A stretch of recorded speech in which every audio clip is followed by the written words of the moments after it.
खरे मान्यवर तुम्ही आहात हा सिद्ध करण्यासाठी हा मेळावा तुमच्यासाठी घेतलेला आहे। सर्वप्रथम मी विभाताई इंगळे, प्रिन्सिपल डिस्ट्रिक्ट जज Aurangabad, doctor Vinay Kumar Rathod, superintendent police, Vikas Meena, chief executive officer, Zilla Parishad Aurangabad, आणि श्री दिलीप स्वामी, कलेक्टर औरंगाबाद यांचे मनापासून आभार मानतो। आभार मानण्याचं कारण हे आहे की हा नेहमीसारखा तो मंच नाही की जिथे कायद्याविषयक भाषण दिलं जाऊ शकतं किंवा कायद्याविषयक उहापोह केला जाऊ शकतो। हा मंच आज या सर्वसामान्य लोकांसाठी आहे आणि तुम्ही वक्त्यांनी खऱ्या अर्थाने या सर्वसामान्य व्यक्तींसाठी न्याय दिलेला आहे। तुम्ही तुमच्या वेगवेगळ्या डिपार्टमेंटच्या स्कीम्स आणि ज्या काही उपक्रम आहेत हे या सर्वांना समजून सांगितलेले आहेत। हीच अपेक्षा होती आणि यासाठीच हा समारंभ अरेंज केला गेला होता। डॉक्टर राठोड आणि श्री स्वामी आणि विभाताई इंगळे यांनी त्यांच्या अस्खलित मराठीतून सर्वांपर्यंत त्यांना जे सांगायचं होतं ते पोचेल अशा वाक्यरचनेतून त्यांनी सर्वांपर्यंत या उपक्रमाचे महत्त्व पोचवले। आणि विशेष आभार विकास मीणा, CEO जिल्हा परिषद साहेब यांचे, की मराठी भाषिक नसून मराठी भाषेवरती प्रभुत्व सिद्ध करण्यासारखं तुमचं आज वक्तव्य होतं आणि त्या वक्तव्यातून तुम्ही तुमच्या स्कीम्स ज्या या सर्वसामान्य लोकांपर्यंत पोहोचवल्या त्या समजून घेण्यासाठी इथे उपस्थित असलेल्या कोणालाही शिक्षणाची किंवा अतिशिक्षणाची गरज सुद्धा भासली नाही। इतक्या सहज सोप्या भाषेमध्ये आपण चौघांनी या सर्व उपस्थित लोकांना तुमच्या या स्कीम्स पोचवून दिलेल्या आहेत। या संमेलनाचा उद्देशच हा आहे की सर्वसामान्य माणसाला इथे उपस्थित असलेले स्टॉल म्हणजे आनंदनगरीमधले स्टॉल न समजता हे स्टॉल्स तुमच्यासाठी आहेत आणि या स्टॉल्समध्ये तुमचे हक्क दडलेले आहेत हे तुम्हाला दाखवण्यासाठी या स्टॉल्सला उभं केलेले आहे। डॉक्टर राठोड यांनी जे तुमच्यासमोर सांगितलंय ते अत्यंत पटण्यासारखं आहे। काळ बदलतोय, माणूस बदलतोय, वेगवेगळ्या प्रकारची विकृती सुद्धा माणसांमध्ये उपस्थित व्हायला लागलेली आहे। याला सामोरं जायला नागरिकांना विशेष शक्तीची गरज आहे, ज्ञानाची गरज आहे। माणूस बदलतोय आणि पोलीस डिपार्टमेंट सुद्धा बदलतंय। हे तुम्ही अत्यंत योग्य पद्धतीने सर्वांपर्यंत पोहोचवलं। कलेक्टर स्वामी साहेबांचं कौतुक करावं तेवढं थोडं। या सर्व अधिकाऱ्यांना आजच्या समाजामध्ये अधिकारी असं आपण समजत असतो आणि खरं तर हे सर्व लोक सामान्य नागरिकांसाठी मदतीचा हात पुढे करणारे आपल्या सर्वांसारखे सामान्य अधिकारीच आहेत। स्वामी साहेब, तुम्ही खरं ज्या पद्धतीने काम केलेलं आहे त्या कामाच्या रूपातून तुम्ही खऱ्या अर्थाने सामान्यातल्या सामान्य लोकांच्या घरोदारी दरवाजापाशी तुम्ही पोहोचलात हे तुम्ही यातून तुमच्या स्कीम्समधून सिद्ध केलंय। बोलणं सोपं असतं, कामं करून दाखवणं अवघड असतं। या एवढ्या गरमीमध्ये तुम्ही आज सगळेजण इथे आलात, पण आम्हाला सुद्धा वाटलं की या गरमीमध्ये आपण सुद्धा इथे उपस्थित असलं पाहिजे, कारण आपल्या समाजामध्ये आता एक रीत तयार झालेली आहे। जेवढा मोठा अधिकारी आणि जेवढा मोठा पद सांभाळणारी व्यक्ती समारंभाला जर आली तरच तो समारंभ खऱ्या अर्थाने मोठा। सामान्य माणूस जर मंचावरती बसला तर याचा अर्थ हा अत्यंत सामान्य कार्यक्रम होता असं वाटलं जातं। तुम्हा लोकांसाठी आम्ही इथे आलोय आणि तुम्हा लोकांना या स्टॉल्स पर्यंत पोहोचवण्यासाठी आम्ही इथे उपस्थित राहिलोय। हे तुम्हापर्यंत पोचावं यासाठी आम्ही आज इथे सर्वजण जमा झालेलो आहोत। काल इंटरनॅशनल विमेन्स डे, म्हणजे मी असं म्हणेन की हा आंतरराष्ट्रीय स्त्रियांसाठीचा दिवस नसून स्त्री मुक्तीसाठी तो दिवस आहे असं आपण समजायला हरकत नाही. पण ज्या वेळेला आपण रस्त्यावरून प्रवास करतो आणि त्यावेळेला काही स्त्रियांना आणि काही पुरुषांना भीक मागताना पाहतो आणि त्यांच्या कमरेवरती लहान लहान मुलं असतात, त्या भीक मागताना ते त्यांच्या आईला पाहत असतात आणि पुढे चालून त्यांच्यावरती काय संस्कार होत असतील हे तुम्हाला वेगळं सांगण्याची गरज नाही. ह्यातून कधी मुक्ती मिळणार? फक्त इंटरनॅशनल वुमन्स डे किंवा इंटरनॅशनल मॅन्स डे किंवा father's day, mother's day, valentine's day हे नुसते असे दिवस साजरे करून प्रश्न सुटणार आहेत का तुमचे? व्हॅलेंटाईन्स डेला काय होतं? लोकांना व्हॅलेंटाईनचा अर्थाचा विसर पडलाय. व्हॅलेंटाईन म्हणजे प्रेमवीर किंवा प्रेमिका हा एवढा सीमित अर्थ नाही आहे. व्हॅलेंटाईन म्हणजे खऱ्या अर्थाचा मित्र, सोबती. तो तुमच्या घरातलं एक श्वान सुद्धा असू शकतो. तुमचा श्वान तुमचा व्हॅलेंटाईन असू शकतो. तुमच्याकडे काम करणारा तुमचा नोकर तुमचा व्हॅलेंटाईन असू शकतो. थोडक्यात व्हॅलेंटाईनचा अर्थ माणसाला माणूस जोडून घेणारा आणि माणसाला माणसाचं महत्त्व सिद्ध करून देणारा, आपला मित्र समजून आपला आधार बनवून घेणारा म्हणजे व्हॅलेंटाईन. आणि आपण आज काय वाचतो, काय पाहतो, मोबाईलवरती काय आपल्याला दिसतं? व्हॅलेंटाईन म्हणजे गुलाबी रंगाचं फूल, व्हॅलेंटाईन म्हणजे पिवळ्या रंगाचं गुलाबाचं फूल, व्हॅलेंटाईन म्हणजे कार्ड, व्हॅलेंटाईन म्हणजे मित्रमैत्रिणींचे फोटो स्क्रीनवरती येणं. हा नाही आहे व्हॅलेंटाईनचा अर्थ. आधी आपण काय साजरा करतोय या विषयाचा अर्थ समजून घ्यावा आणि मग तो दिवस साजरा करावा. त्यासाठी आई, या आईचा अर्थ काय समजून घ्यावा आणि मग मदर्स डे साजरा करावा. नाही तर सकाळी उठून आईला म्हणायचं, मम्मी हॅपी मदर्स डे. ती मम्मी म्हणते, पोरगा माझा शाळेला जातोय, मला कधी शाळेला जायचा योग आला नाही, आज इंग्रजीत 2-3 शब्द बोलला गड्या माझा. एवढाच त्या मातृला त्याचा अर्थ लागतो. पण त्या दिवसभरामध्ये असं स्वतःला वचन देऊ शकता का की मी वर्षभर आईची सेवा करेन? मग तो खरा mother's day. Happy father's day. Father's डेला, बाबा आज तुमचा फादर्स डे आहे, माझ्या मित्रांबरोबर मला पार्टी करायची आहे, जर द्या की पॉकेट मनी. फादर्स डे काय? फादर कोणाची, पॉकेट मनी कोणाला पाहिजे, साजरा कोणाबरोबर करायचा आहे? काय ताळमेळ आहे का याच्यामध्ये? हे असे दिवस साजरे करत असताना त्याचा अर्थ जर समजून घेतला तर मला वाटतंय आपण खऱ्या अर्थाने पुढचं पाऊल टाकू. आणि पुढचं पाऊल टाकण्यासाठी आपल्याला गरज आहे. आणि आज हे जे इथे दालन तुम्ही पाहताय, हे शासनाच्या वतीनं राबवलेले जे उपक्रम आहेत, या उपक्रमातून तुम्हा स्त्रियांना, तुम्हा पुरुषांना आणि रंजले गांजलेल्यांना पुढचं पाऊल टाकण्यासाठी दिशा दाखवणारे हे सगळे आज इथे स्टॉल्स उभे झालेले आहेत. 1-2 विषय डॉक्टर राठोड, विकासजींनी आणि स्वामीजींनी कव्हर केलेले आहेत. मॅडम प्रिन्सिपल डिस्ट्रिक्ट जज मॅडमनी पण कव्हर केलेले आहेत. माझे बंधू न्यायमूर्ती देशमुख साहेबांनी कव्हर केलेले आहेत. तुम्हाला 2-3 गोष्टी फक्त मला आज या ठिकाणी सांगायचं आहे, कारण आज तुम्हाला हे कळलं पाहिजे की इथे येण्याचं प्रयोजन काय होतं आणि इथे येऊन तुम्ही काय ज्ञान प्राप्त करून घरी जात आहात.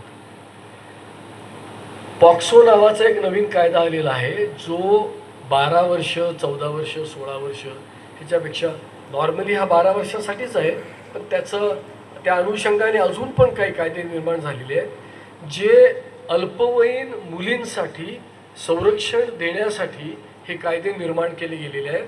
आणि या कायद्यांमध्ये संशोधन आपलं सध्याचं जे केंद्र सरकार आहे यांच्या सोबतीनं आपलं राज्य सरकार जे आहे यांनी संशोधन करून हे कायद्यांमध्ये आमूलाग्र बदल केलेले आहेत आणि त्यात इम्प्रूव्हमेंट करून तुमच्या संरक्षणासाठी या कायद्याला आणखीन धार दिलेली आहे.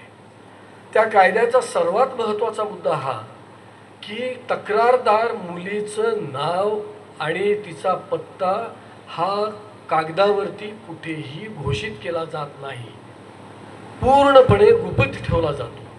कायद्याला एवढी धार दिली आहे की एखाद्या अधिकाऱ्याने चुकून तुमच्या मुलीचं किंवा त्या मुलीचं नाव आणि पत्ता हा जर कुठल्या तक्रारीवरती नोंदविला तर त्या अधिकाऱ्याविरुद्ध कायदेशीर कार्यवाही होऊन त्याला दंड दिला जाऊ शकतो.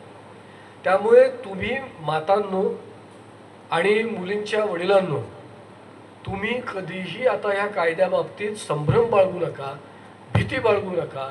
डॉक्टर राठोड जे SP आहेत त्यांनी तुम्हाला जे सांगितलेलं आहे की तुम्ही निर्धास्तपणे तुमची तक्रार मांडा आणि तुमचं नाव गुपित ठेवलं जाईल, यात जराही अतिशयोक्ती नाही आहे.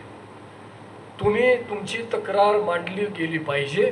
तक्रार मांडताना तुम्ही निर्भीडपणे मांडली गेली पाहिजे. आणि इथे उपस्थित मातांना आणि त्यांच्या अल्पवयीन मुलींना मी हा सल्ला देईन, कुठल्याही अन्यायाला वाचा फोडल्याशिवाय अन्याय दूर होत नसतो. तुम्ही वाचा जर फोडली तर त्याच्यावरती कायदेशीर कार्यवाही होऊ शकते आणि मगच तुम्हाला न्याय मिळू शकतो. अन्याय जर तुम्ही निपुटपणे तोंड बंद ठेवून मूग गिळून जसं आपण म्हणतो असा जर तुम्ही सहन केला तर अन्याय करणारा आणखीन धीट बनत जातो, शेफारतो आणि माझ्या भाषेमध्ये माजतो. हा माज रोखला गेला पाहिजे. अल्पवयीन मुलींना संरक्षण मिळालं गेलं पाहिजे. मुलींना वाटलं पाहिजे की या देशामध्ये, या राज्यामध्ये, या जिल्ह्यामध्ये आणि या तालुक्यामध्ये आणि इव्हन खेड्यामध्ये मुलांनाच फक्त मान नसतो किंवा पुरुषांनाच फक्त मान नसतो, पण मातांना, स्त्रियांना, भगिनींना आणि मुलींना सुद्धा या देशात मान आहे. यासाठी तुम्ही सक्षमपणे उभं राहायला पाहिजे. अजून एक गोष्ट मला सांगायची आहे, ज्या गोष्टीकडे सदैव दुर्लक्ष केलं जातं आणि असंख्य अशा केसेस आमच्या समोर येतात. चौथी मुलगी झाली म्हणून लग्न मोडलं, तिसरी मुलगी झाली लग्न मोडलं, तिसरी मुलगी झाली म्हणून बाळाला बापांनी दवाखान्याच्या खिडकीतून टाकून दिलं, तिसरी किंवा चौथी मुलगी झाली म्हणून बायकोला त्रास देण्याचा प्रयत्न केला जातो. आता दुसरंच लग्न करतो, दुसरं लग्न करून बघ, नवीन बायको आणतो आणि त्या बायकोकडून मुलगाच करून दाखवतो. असे पैज लावणारे पण काही पुरुष आहेत आणि त्याच्या केसेस आमच्यापर्यंत पोचतात. मला तुम्हाला एक अत्यंत महत्त्वाचा वैद्यकीय शास्त्रातला मुद्दा सांगायचा आहे. कुठल्याही पुरुषाने असं समजू नये आणि कुठल्याही पुरुषाने जर असं समजलं तर मी त्याला मूर्ख म्हणेन की माझ्या बायकोनीच मुलगी निर्माण केली, मला मुलगा पाहिजे होता, बायकोनी मुलगी निर्माण केली, अशी बायको मला नको. हा मूर्खपणा आहे.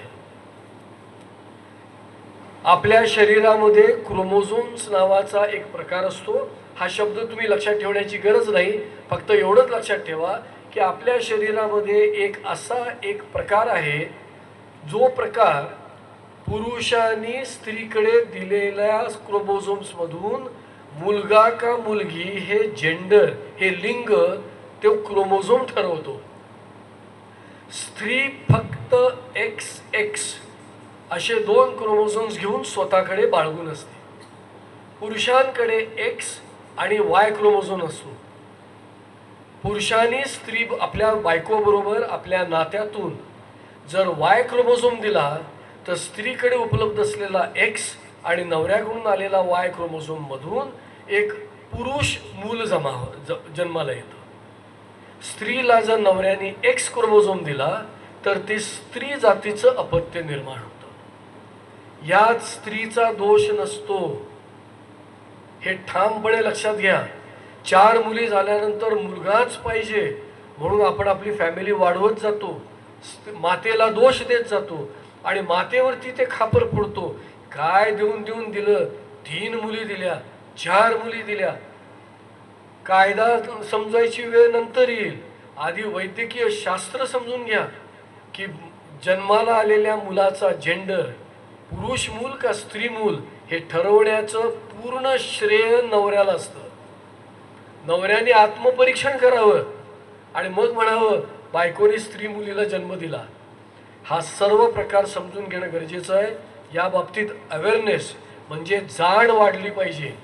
मी शासनाला आणि जिल्हा पातळीवरील शासनाला विनंती करीन की तुम्ही ज्या वेळेला असे स्टॉल उभे करता त्या स्टॉल्समध्ये एक मेडिकल डिपार्टमेंटकडून एक स्टॉल उभं करा.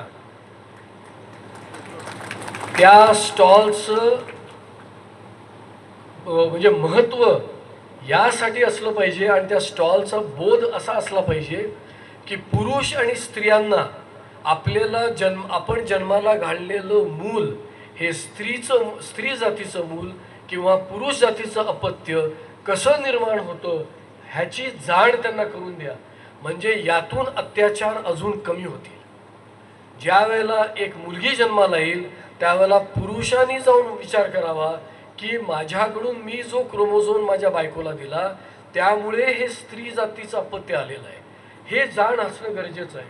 कारण आमच्याकडे ज्या केसेस येतात त्यात असंख्य केसेसमध्ये खास करून डायव्हर्स केसेसमध्ये धडधडीतपणे पुरुष हा स्टँड घेतो, माझ्या बायकोने 4 मुलींना जन्म दिला, काय करू मी तिचं. काय करू म्हणजे पहिलं तू एवढे प्रयत्न करायची गरजच नव्हती. म्हणजे काय अहो शाळेमध्ये मुलाला शिकवतात, तो लहान मुलाला त्याला नापास झालं की पुढच्या वर्गात गेला पाहिजे म्हणून शाळेचे मास्तर म्हणतात बाळा प्रयत्न कर प्रयत्न कर आणखीन प्रयत्न कर जिंकेपर्यंत प्रयत्न कर. अहो ते आपल्या वैवाहिक जीवनामध्ये लागू नाही होत. मूल होत नाही तोपर्यंत प्रयत्न कर प्रयत्न कर. 6 मुली झाल्या 7वा मुलगा झाला, आता काय दवंडी पिटवायची का तुमचे सत्कार करायचे आणि बॅनर लावायचे अमुक अमुक साहेबांना 7वा मूल जन्माला आलं, 7 मुलींच्या पाठी मुलगा जन्माला आला, सत्कार समारंभ करायचा आहे काय. याची निंदा व्हायला पाहिजे. तुम्ही त्या मातेवरती प्रेशर टाकता. त्या मातेने जिनी आज भारताच्या अवस्थेमध्ये 2 मुलांची काळजी घेतली पाहिजे तिथे तुम्ही तिच्या पदरी 5 मुलं देता आणि म्हणता शाळेमध्ये शिक्षक म्हणाले होते प्रयत्न कर म्हणून प्रयत्न करतो. इथे नका तो प्रयत्न करू. इथे गरज पडली तर वैद्यकीय ज्ञानाचा फायदा घ्या. IVF नावाचा एक प्रकार आहे ज्यातून आपल्याला मूल जन्माला येण्यासाठी एखाद्या निपुंसक कपलला मूल जन्माला येण्यासाठी मदत होत असते. त्या पद्धतीने विचार करा. आणि मुलगी झाल्याने काय होतो, आज मी तुमच्याकडे भाषण देत नाहीये आणि मी प्रवचन पण करत नाहीये. सर्वांना व्यासपीठावरती उपस्थित असलेल्यांना माहिती आहे मला 2 मुली आहेत. माझ्या सर्वात मोठ्या मुलीचं नाव संहिता आहे आणि धाकट्या मुलीचं नाव युक्ता आहे. त्यानंतर मी मिसेसला म्हटलं बस झालं. कारण समाधानी असलं पाहिजे ना माणसाने. 2 मुली झाल्या तर काय होतं. माझी दुसरी मुलगी जन्माला आल्यानंतर स्वामी साहेबांनाही 2 मुली आहेत. म्हणजे बघा उदाहरणं तुमच्या समोर आहेत. मी तुम्हाला अजून एक साधं सोपं उदाहरण देतो कारण माझा उद्देश इथे येऊन या जनतेला हे सांगण्याचाच होता. तुमच्या नवऱ्याला 5,000 पगार आहे. तुमचे सासू सासरे तुमच्या सोबत राहतात. तुम्ही नवरा बायको 4 झाले. तुम्हाला 2 मुलं झाली 6 झाले. आता 5,000 किंवा 10,000च्या पगारामध्ये तुम्ही 6 जण जगणार आहात. तुम्हाला जर अजून एक मूल झालं 7, पुन्हा झालं 8, आणखीन 2 दुर्दैवाने जर जुळे झाले तर 10. कारण जुळे होतील का एकच होतील कोणी सांगून ठरवत असते काय. 10 झाले. पगार किती आहे 10,000. आधी माणसं किती होती 6. खर्च कितीवर व्हायचा 10,000तून 6 लोकांवर खर्च व्हायचा. आता 10 कुटुंबातली सभासद झाले. पगार 10,000च राहिला. 10,000 किती जणांवर खर्च करणार 10 जणांवर करणार. खाणारे तोंड वाढले की नाही. जिवंत ठेवण्यासाठी अन्न दाना पाणी करावं लागतो. परवरिश पोषण करावं लागतं. 6 जणांचं पोषण करणं सोपं का 10 जणांना पोषण करणं सोपं याचा विचार केला गेला पाहिजे. आणि म्हणून फॅमिली प्लॅनिंगचा विचार करा. आता स्त्रियांनो सक्षम व्हा, शक्तिशाली व्हा. विमेन्स इंटरनॅशनल डे म्हणजे आंतरराष्ट्रीय स्त्रीचा दिवस. हा स्त्रीचा दिवस फक्त केक कापण्यासाठी नाही, जिलेबी तळून नवऱ्याला खाऊ घालण्यासाठी नाही, नवऱ्याकडनं वचन घेण्यासाठी आहे. 2 मुलांपेक्षा जास्ती मूल होऊ देणार नाही आणि माझ्याशी नीट वागशील असं वचन दिलं तर त्याच्या तोंडामध्ये जिलेबी घाला. आणि त्या अटीवर घरात जिलेबी तयार करा. नाही तर नवराच आपला उड्या मारतोय, आंतरराष्ट्रीय स्त्रीचा दिवस आहे, चला पार्टी करूया. दिवस कोणाचा, पार्टी कोण करते? तर स्त्री जातीच्या व्यक्तींनी आता सक्षम झालं पाहिजे. आज तुम्हाला इतक्या वक्त्यांनी ज्या सगळं स्कीम्स समजून सांगितल्या आहेत, त्या स्कीम्समध्ये तुमचा सिंहाचा वाटा आहे. आणि म्हणून मी तुम्हाला हा सल्ला देतो, तुम्ही तुमच्या नवऱ्यासोबत तुमच्या कुटुंबाला सज्ञान करा आणि त्यांना शिकवा की मूल जन्माला आलं तर काय असतं, किती मुलं व्हायला पाहिजेत आणि फॅमिली प्लॅनिंग करणं किती महत्त्वाचं आहे. हा मुद्दा घरोघरी पोचवा.